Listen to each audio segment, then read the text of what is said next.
केशव नगर राज्य के हरियापुर नाम के छोटे से गांव में आदित्य नाम का एक किसान रहता था, जो अपनी पत्नी चंद्रलेखा के साथ बेहद गरीबी में जिंदगी काट रहा था।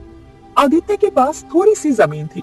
चंद्रलेखा हमेशा अपनी पति आदित्य की गरीबी से बहुत ज्यादा चिंतित रहती थी।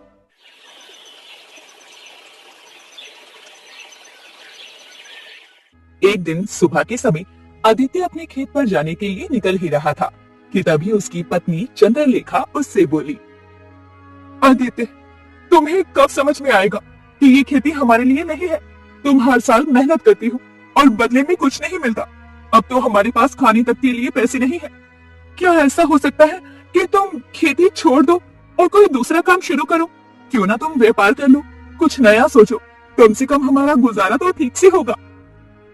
अरे चंद्रलेखा, तुम्हारी बात सही है, लेकिन भाग्यवान तुम तो जानती हो ना कि व्यापार करना आसान नहीं होता है।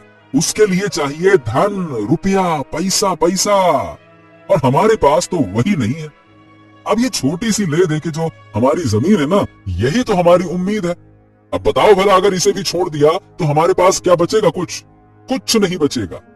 अरे मैं मजबूर हूँ, तुम्हें तो पता है सब कुछ, लेकिन ठीक है, मैं कोशिश कर रहा हूँ। ठीक है, चलो जाता हूँ मैं। इतना बोलकर आदित्य अपने घर से बाहर निकल गया और बेचारा फिर से अपने खेत में हमेशा की तरह मेहनत करने लगा। ऐसे ही 3 महीनों का समय बीत गया। 3 महीने बाद आदित्य अपनी लहराती फसल को देखकर अपने आप से बोला, हाँ इस बार की फसल तो बहुत ही अच्छी होगी। कल मैं इस फसल को काट कर केशव नगर में बेच दूंगा। हाँ।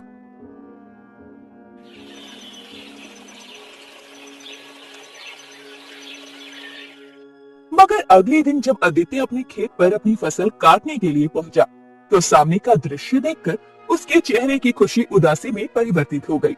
आदित्य ने देखा कि उसकी फसल बर्बाद हो चुकी थी। ये देखकर आदित्य रोते हुए अपने आप से बोला, हाँ, ये क्या हो गया? हे भगवान, हे भगवान, ये क्या हो गया? अब मैं क्या करूंगा? अरे मेरी फसल बर्बाद हो गई। अरे मेरी फसल बर्बाद हो गई। कुछ देर तक आदित्य अपनी खराब फसल को देखकर रोता रहा। फिर थके थके कदमों से अपने घर लौट आया। आदित्य का उदास चेहरा देखकर उसकी पत्नी उससे बोली, क्या हुआ? आपके चेहरे पर ये उदासी की लकीरें कैसी झलक रही है? आपकी आंखों को देखकर ऐसा लगता है जैसे कि आप काफी देर तक रोए हो। अपनी पत्नी की बात सुनकर आदित्य उदास होकर बोला, अरे चंद्रलेखा, पूरी फसल बर्बाद हो गई, बर्बाद। अरे अब हमारे पास कुछ नहीं बचा।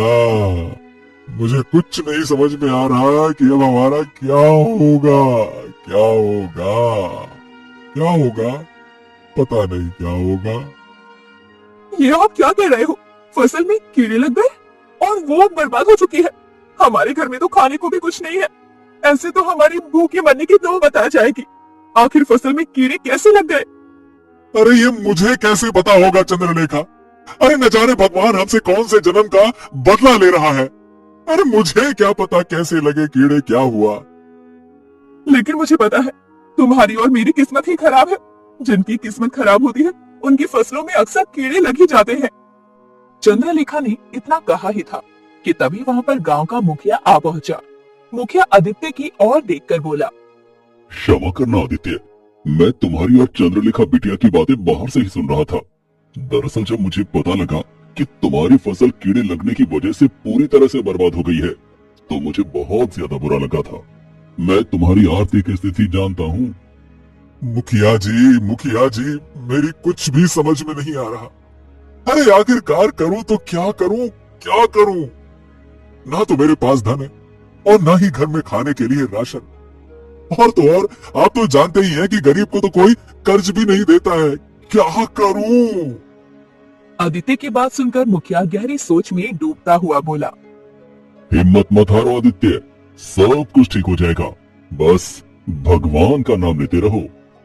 अरे तो क्या भगवान का नाम लेने से सब कुछ ठीक हो जाएगा? तो लो, मैं भगवान का नाम लेता रहता हूँ। हे भगवान, हे भगवान, हे भगवान। कहाँ हुआ ठीक? अरे कुछ ठीक नहीं होगा। मुखिया जी, मुझे तो ऐसा लगता है कि पिछले जन्म में हमने बहुत ज्यादा बुरे काम किए थे, इसीलिए भगवान हमें ऐसी स्थिति में डाल रहा है। ऐसे मत सोचो आदित्य।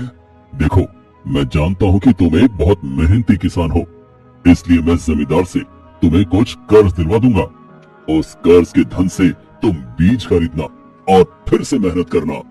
बस इस बार फसल का अच्छे से ध्यान रखना, और जैसे ही तुम्हारी फसल हरी भरी हो जाएगी, फिर तुम उसे समय से काट कर बेच आना और जमींदार का कर्ज लौटा देना। हाँ, ठीक है मुखिया जी, मैं आपकी बात अच्छे से समझ गया। बस जमींदार कर्ज देने में आनाकानी ना करे। मुखिया आदित्य को जमींदार के पास लेकर चला गया। जमींदार अपनी सख्त शर्तों के लिए जाना जाता था। मुखिया सारी घटना जमींदार को बताते हुए बोला, आदित्य को धन की बहुत आवश्यकता है जमींदार। इस बेचारे के पास खाने तक के लिए धन नहीं है। मुखिया की बात सुनकर जमींदार कड़क आवाज में आदित्य से बोला, देखो भैया, देखो देखो, मैं तुम्हें कर्ज तो दे दूंगा, लेकिन याद रखना, सिर्फ 1 महीने की मोहलत मिलेगी। अगर तय समय पर पैसा नहीं लौटाया तो तुम्हारा घर और जमीन मेरी हो जाएगी। फिर कोई मुझसे बहस करने नहीं आएगा। ये हो गया, वो हो गया, ऐसा वैसा। समझ गए या नहीं समझे, बताओ। जमींदार जी, मैं पूरी कोशिश करूंगा। मैं दिन रात मेहनत करके आपका कर्ज चुकाऊंगा। ये वादा है मेरा, पक्का वादा है।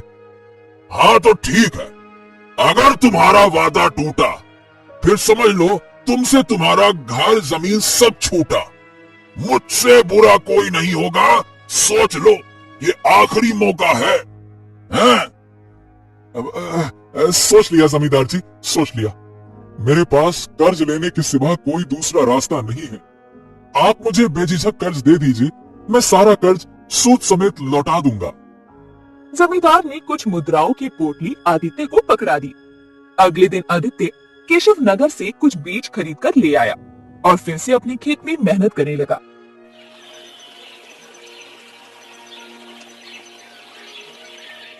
कुछ ही महीनों में आदित्य की फसल फिर से हरी भरी हो गई।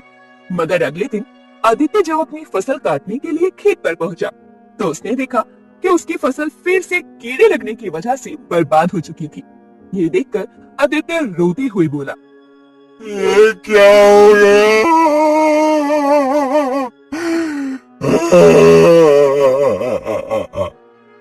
मैं तो पूरी तरह से बर्बाद हो गया। क्या हो गया, क्या हो गया, क्या हो गया? अब मैं जमींदार का कर्ज कैसे चुकाऊंगा?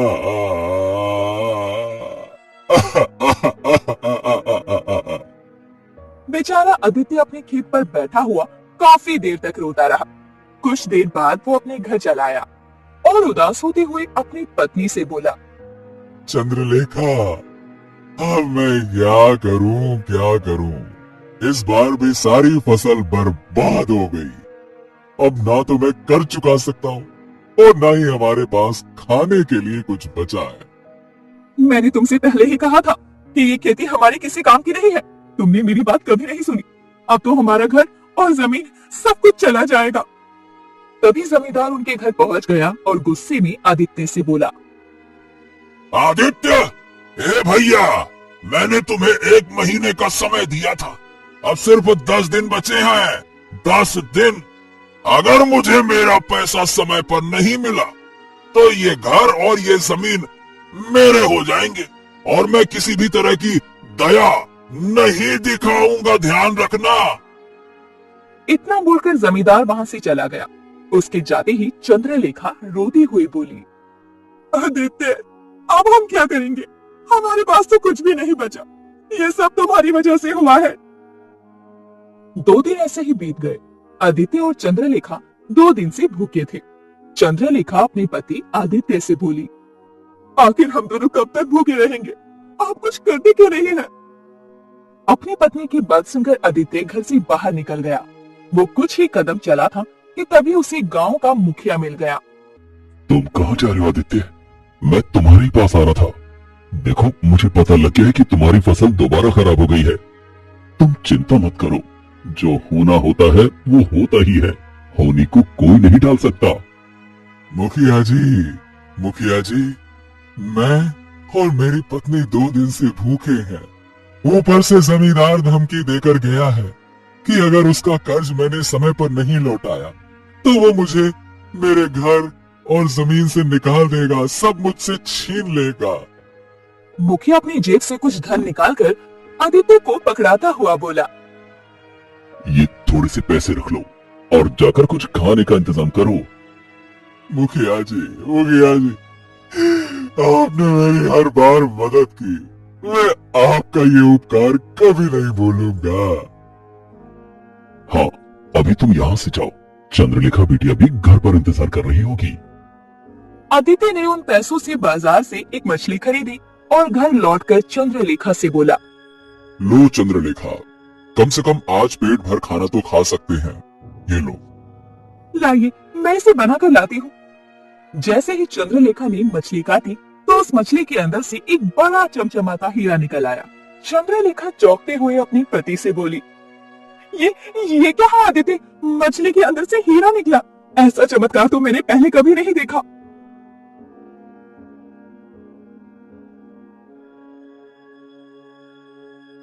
हाँ, चंद्रलेखा, ये तो सचमुच हीरा है, पर ये मछली के अंदर से कैसे निकला? इतना कहकर आदित्य ने उस हीरे को उठा लिया। उसने जैसे ही उस हीरे को उठाया, अचानक वो हीरा रंग बिरंगे किरणों से चमकने लगा। ये देखकर आदित्य हैरान होकर चंद्रलेखा से बोला।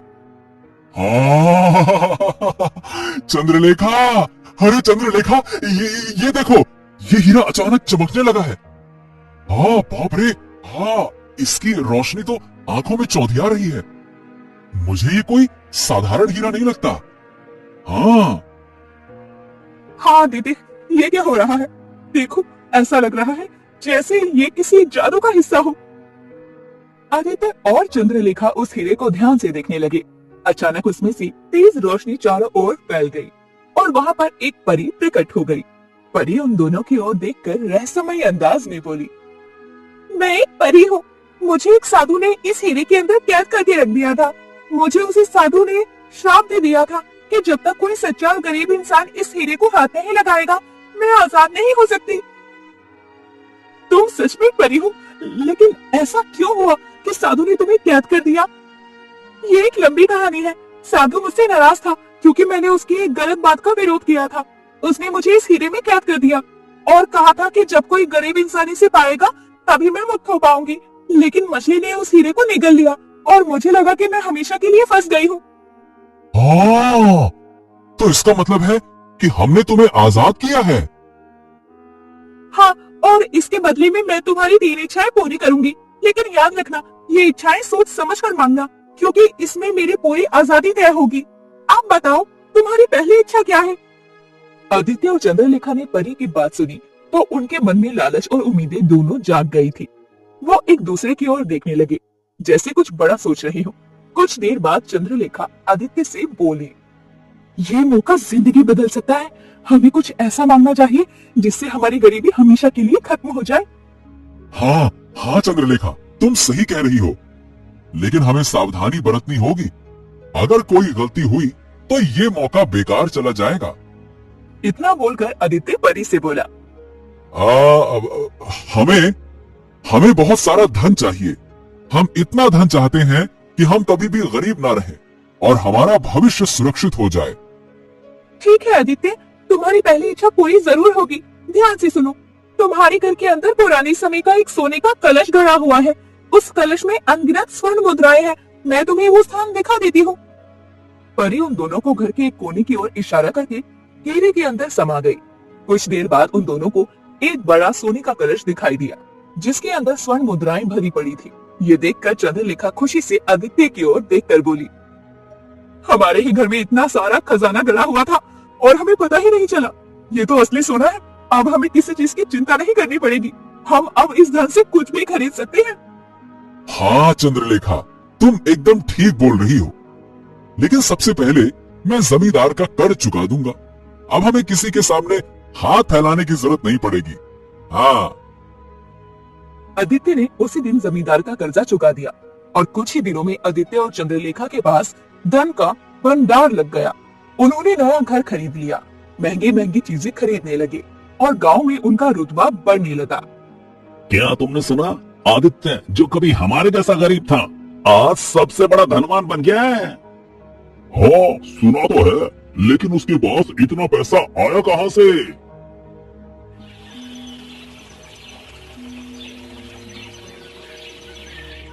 आदित्य और चंद्रलेखा की जिंदगी बदल चुकी थी, लेकिन धन के साथ साथ उनका व्यवहार भी बदलने लगा।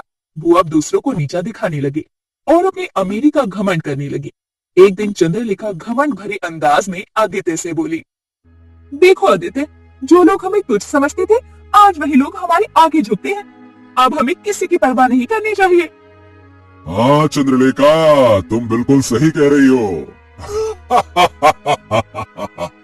अरे अब हमारी बराबरी कोई नहीं कर सकता।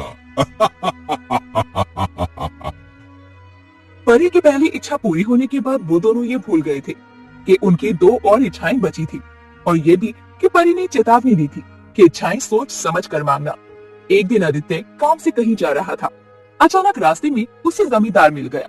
जमींदार आदित्य की ओर देखकर बोला, आदित्य, आदित्य भैया, मुझे तुमसे बहुत जरूरी बात करनी थी। मैं काफी दिनों से तुमसे मिलना चाह रहा था। हाँ कहिए जमींदार, बोलो क्या बात है? अब मुझसे आपको कौन सी जरूरी बात करनी थी और आप क्यों मुझसे मिलना चाहते थे? बोलो। आदित्य, तुमने इतने कम समय में इतना धन कैसे कमा लिया भैया? जरा हमको भी बताओ, मैं भी जानना चाहता हूँ। ये सब मेरी मेहनत और किस्मत का फल है जमींदार, तुम नहीं समझ पाओगे। बस इतना जान लो कि अब मैं तुमसे कहीं ज्यादा अमीर हूँ, समझ गए? इतनी दौलत ने आदित्य और चंद्रलेखा को बहुत बदल दिया था। एक दिन वो दोनों बैठे हुए बातें कर रहे थे कि तभी अचानक हीरा चमकने लगा। ये देखकर चंद्रलेखा घबराती हुई बोली, आदित्य, ये हीरा फिर से चमकने लगा, ये क्या संकेत दे रहा है? हाँ पता नहीं चंद्रलेखा, शायद परी हमसे हमारी अगली इच्छा मांगने के लिए तैयार हो गई है। तभी अचानक हीरे के अंदर से परी निकलकर उनके सामने आकर खड़ी हो गई। परी उन दोनों की ओर देखकर गंभीर लहजे में बोली, तुम दोनों की पहली इच्छा पूरी हो चुकी है, लेकिन अब भी मेरी पूरी मुक्ति बाकी है। तुम्हें अपनी अगली इच्छा मांगनी होगी, लेकिन याद रखना, अपनी इच्छा सावधानी से चुनना। तुम्हारे कहने का क्या मतलब है परी? तुम ऐसा क्यों कह रही हो? क्या कोई खतरा है? हर इच्छा का असर होता है, ये अच्छा होगा या बुरा, ये तुम्हारी सोच पर निर्भर करता है। आदित्य और चंद्रलेखा के अंदर लालच भर चुका था। तभी चंद्रलेखा आहिस्ता से आदित्य से बोली, सुनो आदित्य, हमें कुछ ऐसा मांगना चाहिए जिससे हमारी अमीरी और बढ़ जाए। हाँ लेकिन हम और क्या मांग सकते हैं? अरे हमारे पास तो पहले से ही बहुत धन है। हमें कुछ ऐसा चाहिए जो हमारी ताकत बढ़ा दे। आदित्य ने इतना कहा ही था कि तभी परी आदित्य की ओर देखकर बोली, जल्दी करो तुम दोनों, मेरी मुक्ति तुम्हारी अगली इच्छा पर निर्भर करती है। तो ठीक है परी, हमें शक्ति चाहिए, इतनी अधिक शक्ति कि हम न केवल इस गांव पर बल्कि पूरे राज्य पर राज कर सकें। ठीक है, तुम्हारी ये इच्छा भी पूरी जरूर हो जाएगी, लेकिन याद रखना, शक्ति के साथ जिम्मेदारी भी आती है। क्या तुम इसके लिए तैयार हो? हमें सब कुछ चाहिए, ताकत, रुतबा और पूरी दुनिया पर हुकूमत। हम किसी भी कीमत पर ये सब हासिल करना चाहते हैं। ठीक है, मैं तुम्हें ये शक्ति दे रही हूँ जिससे तुम हर किसी को अपने वश में कर सकते हो और उन्हें अपनी इच्छाओं के अधीन कर सकते हो। इतना कहकर परी वहां से गायब हो गई। उस दिन के बाद आदित्य और चंद्रलेखा गांव के जिस व्यक्ति को चाहते ही अपने वश में कर लेते। कभी वो दोनों उस व्यक्ति से अपने खेतों में काम करवाते, तो कभी कोई और कार्य करवाते। धीरे धीरे गांव में आदित्य और चंद्रलेखा का खौफ फैलने लगा था। ये सब देखकर एक गांव वाला मुखिया से डरते हुए बोला, मुखिया जी, क्या आपने सुना? आदित्य और चंद्रलेखा अब किसी भी इंसान को अपनी आंखों के माध्यम से वश में कर सकते हैं। ये लोग अब गांव पर राज करने लगे हैं और उनकी शक्ति गांव वालों को डराने लगी है।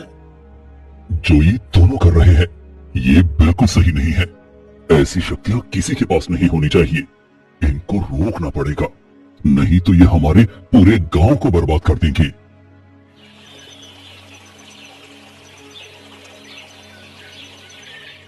समय ऐसे ही बीतने लगा और एक दिन वो हीरा फिर से चमकने लगा।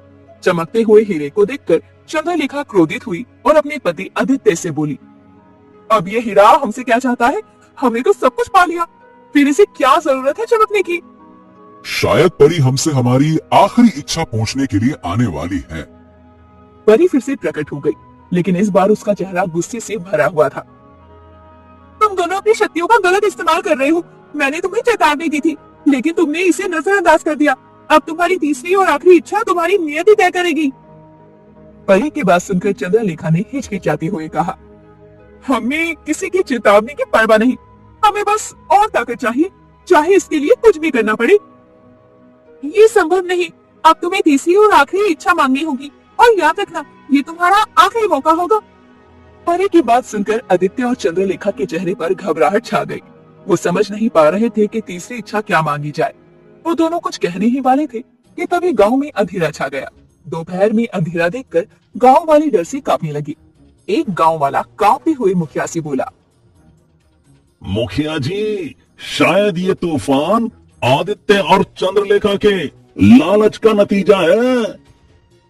अंधेरे को देखकर आदित्य और चंद्रलेखा बुरी तरह से डर गए। आदित्य डरते हुए परी से बोला, परी, हमें हमें अमरता चाहिए। हम हमेशा जिंदा रहना चाहते हैं, ताकि हमारी शक्ति और हुकूमत कभी खत्म ना हो। तुम्हारी इच्छा पूरी हुई, अब से तुम दोनों अमर हो। अगले ही पल आदित्य और चंद्रलेखा पत्थर की मूर्तियों में बदल गए। अचानक गांव में शांति छा गई।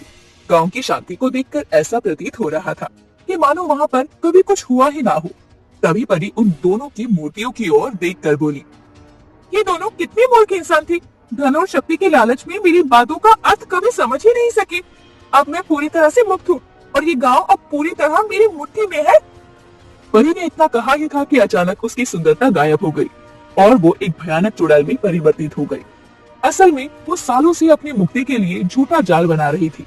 वहीं चंद्रलेखा और आदित्य जो पत्थर की मूर्ति में परिवर्तित हो चुके थे, मगर फिर भी वो दोनों एक दूसरे से बात करते हैं। आदित्य, हम दोनों ने तो अमरता मांगी थी, मगर इसने तो हमें पत्थर की मूर्तियों में परिवर्तित कर दिया। हाँ चंद्रलेखा, ये सब हमारी गलतियों का नतीजा है। हम लालच में अंधे हो गए और अपनी हर सीमा लांघ दी। अब शायद इस सजा से बचने का कोई रास्ता नहीं है। परी जो एक भयानक चुड़ैल बन चुकी थी, गांव पर अपना कहर बरपाने की तैयारी करने लगी। तभी वो तेज आवाज में गांव वालों से बोली, हे मूर्ख इंसानों, मैं एक खतरनाक चुड़ैल हूँ। अब मैं तुम सब पर राज करूंगी और कोई मुझे रोक भी नहीं सकेगा। चुड़ैल ने इतना बोला ही था कि तभी रंग बिरंगी किरणों के साथ वहाँ पर एक साधु प्रकट हो गया और सीधा आदित्य के घर में प्रवेश कर गया। साधु बड़े ही शांत स्वर में चुड़ैल से बोला, रुको चुड़ैल, ये खेल अब और नहीं चलेगा। तुम यहाँ कैसे आए? मैंने तो सोचा था कि तुम मर चुके हो। मेरी शक्तियों को कमजोर समझने की भूल मत करना मूर्ख चुड़ैल। मैं तुम्हें इस हीरे में बंद करके भूल नहीं गया। मुझे पता था कि तुम अपने झूठ के जाल में किसी न किसी कमजोर इंसान को जरूर फंसाओगी, और आज वही हुआ। तभी कुछ गांव वाले आदित्य की हवेली के अंदर प्रवेश कर गए। उनमें एक गांव का मुखिया भी था। तभी मुखिया साधु की ओर देखकर बोला, साधु महाराज, आप कौन हैं और आप इस चुड़ैल को क्यों रोकना चाहते हैं? मैं वही हूँ जिसने इस चुड़ैल को हीरे के अंदर कैद किया था। ये चुड़ैल एक दुष्ट आत्मा है जिसे मैंने सालों पहले इसकी क्रूरता और पापों की वजह से इसे बंद कर दिया था, लेकिन आदित्य और चंद्रलेखा की नासमझी और लालच के कारण आज ये चुड़ैल आजाद हो गई है। लेकिन साधु महाराज, अब हम सब क्या करेंगे? ये चुड़ैल तो हम सबको भी खत्म कर देगी। क्या इसे रोकने का कोई उपाय है? हाँ, मैं इसे रोकने के लिए आया हूँ। इतना बोलकर साधु आदित्य और चंद्रलेखा की मूर्तियों की ओर देखने लगा। उनकी आंखों में अब पश्चाताप का भाव था। आदित्य और चंद्रलेखा, तुम्हारी मूर्खता ने इस पूरे गांव को खतरे में डाल दिया है। अब देख रहे हो ना अपनी इस गलती का भयानक परिणाम। तुम दोनों के लालच ने हर किसी को मुश्किल में डाल दिया है। देखो साधु महाराज, हमें हमें हमें हमें माफ कर दीजिए। हम दोनों लालच में अंधे होकर सही गलत का फर्क भूल गए थे। कृपया कृपया हमें एक और मौका दीजिए। अगर तुम मुझसे अपनी गलतियों को सुधारने का वादा करोगे तभी मैं तुम्हें इस पत्थर के बंधन से मुक्त करूंगा। बोलो। हाँ हाँ हाँ, हम वादा करते हैं साधु महाराज, लेकिन ये चुड़ैल इतनी ताकतवर है, आप इसे कैसे रोकेंगे? तभी उस चुड़ैल ने साधु की तरफ एक तेज चमकती किरण फेंकी, लेकिन साधु ने अपनी शक्तिशाली मंत्रों का प्रयोग कर उसे रोक दिया। ओम नमो नमः ईश्वराय नमः। ओम नमो नमः ईश्वराय नमः। ओम नमो नमः। तुम्हारा कोई मंत्र मुझे नहीं रोक सकता। मैं इस गांव को खत्म करके रहूंगी। तेरी ताकतें मेरे मंत्रों के आगे कुछ भी नहीं है। इस बार तुझे सिर्फ कैद नहीं करूंगा, बल्कि हमेशा हमेशा के लिए खत्म कर दूंगा। साधु ने चुड़ैल को खत्म करने के लिए विशेष मंत्र पढ़ने शुरू कर दिए। तभी मुखिया घबराते हुए साधु से बोला, साधु महाराज, क्या ये चुड़ैल फिर से हीरे में कैद हो जाएगी? नहीं, इस बार इसे हमेशा के लिए खत्म कर दूंगा। अब ये इस दुनिया में कभी वापस नहीं आ सकेगी। ये सुनकर चुड़ैल अपनी सारी ताकत से साधु पर हमला करने ही वाली थी, लेकिन साधु के मंत्रों ने उसे कमजोर कर दिया। अचानक आदित्य और चंद्रलेखा इंसानी रूप में बदल गए। तुम सब मुझे नहीं हरा सकते। मैं अमर हूँ। तुम्हें लगता है कि तुम मुझे हराकर शांति स्थापित कर सकते हो? मूर्ख इंसानों, मैं सिर्फ एक चुड़ैल नहीं बल्कि बुराई की प्रतीक हूँ। मुझे हराने की कोशिश में तुम सब तबाह हो जाओगे। तेरी बुराई का अंत अब निश्चित है चुड़ैल। तेरा अहंकार और छल तुझे इस बार हमेशा हमेशा के लिए खत्म कर देगा। आदित्य और चंद्रलेखा ने अपनी गलतियों से सीख ले ली है और अब तेरी शक्ति का कोई प्रभाव नहीं होगा। ओम नमो नमः नमः। ओम नमो नमः ईश्वराय नमः। ओम नमो नमः ईश्वराय नमः। साधु के मंत्र पढ़ते ही चुड़ैल की शक्तियां धीरे धीरे खत्म होने लगी। कुछ ही देर में चुड़ैल के शरीर में आग लग गई और वो जलकर राख हो गई। उसके राख होते ही सभी गांव वालों के चेहरे पर खुशी आ गई। साधु महाराज, आपने हम सबको बचा लिया है, लेकिन हमें ये समझ नहीं आ रहा कि ये सब हुआ कैसे। ये सब आदित्य और चंद्रलेखा की मूर्खता और लालच का परिणाम था। उन्होंने ही उस चुड़ैल को मुक्त कर दिया था। फिर तो इन दोनों को सजा मिलनी चाहिए। आदित्य और चंद्रलेखा की आंखों में पश्चाताप था। आदित्य रोते हुए साधु की ओर देखकर बोला, साधु महाराज, साधु महाराज, साधु महाराज, हम अपनी मूर्खता और लालच के लिए शर्मिंदा है। हमने जो भी किया उसकी हमें सजा मिलनी चाहिए। बताइए हमें कि हम अपने पापों का प्रायश्चित कैसे कर सकते हैं। सजा से ज्यादा जरूरी है कि तुम अपनी गलतियों से सीखो। जाओ, मैंने तुम्हें माफ कर दिया क्योंकि तुमने अपनी गलती मानी है। लेकिन याद रखना कि हर चमकती चीज सोना नहीं होती। कभी भी बिना सोचे समझे किसी कीमती वस्तु को हाथ मत लगाना। तुम्हें अब अपनी जिंदगी को सही दिशा में ले जाना होगा और ये सोने का कलश और धन जो तुम्हारे पास है, इसका उपयोग अपने गांव में रहने वाले जरूरतमंदों की मदद के लिए करो। यही तुम्हारा असली प्रायश्चित होगा। साधु महाराज, मैं आपके आदेश का पालन करूंगा। ये धन अब मेरे लिए नहीं बल्कि मेरे गांव वालों के लिए है। हम वादा करते हैं साधु महाराज कि अब हम अपनी लालच को त्याग कर हमेशा नेक मार्ग पर चलेंगे। ये सुनकर बहुत अच्छा लग रहा है। अब मैं चलता हूँ। जिस काम के लिए मैं यहाँ आया था वो अब समाप्त हो चुका है। तुम सब खुश रहो। इतना बोलकर साधु वहां से चला गया और उस दिन के बाद आदित्य और चंद्रलेखा अपनी साधारण जिंदगी जीने लगे।